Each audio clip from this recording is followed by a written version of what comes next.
నాని జోరు చూస్తుంటే ఇకపై టైర్ 2 మిడ్ రేంజ్ హీరో అనలేం. సినిమాకి నేచురల్ స్టార్ గ్రోత్ మామూలుగా లేదు. ఇప్పటికే దసరా సరిపోదా శనివారం హిట్ 3 సినిమాలతో వరుసగా హ్యాట్రిక్ 100 కోట్ల క్లబ్లో చేరారు నాని.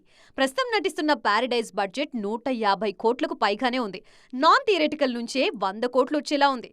శ్రీకాంత్ ఓదెలా నాని కాంబినేషన్ కావడంతో పారడైజ్ పై భారీ అంచనాలున్నాయి. బడ్జెట్ భయం లేకుండా ఈ సినిమాని తెరకెక్కిస్తున్నారు. ఓటీటీలో నానికున్న మార్కెట్ నిర్మాతల్లో భయాన్ని పోగొడుతోంది.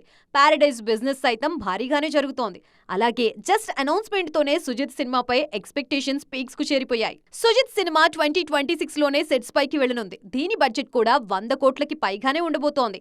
అలాగే బిజినెస్ కూడా. నాని నెక్స్ట్ 2 సినిమాల థియేటికల్, నాన్ థియేటికల్ బిజినెస్ కలిపి 350 కోట్లు దాటేస్తోంది. ఈ రేంజ్ మార్కెట్ ఉన్న హీరో టైర్ 2 ఎలా అవుతాడు? ఒకవేళ ఇవి హిట్ అయితే వద్దన్న టాప్ హీరోల జాబితాలో చేరిపోతారు నేచురల్ స్టార్.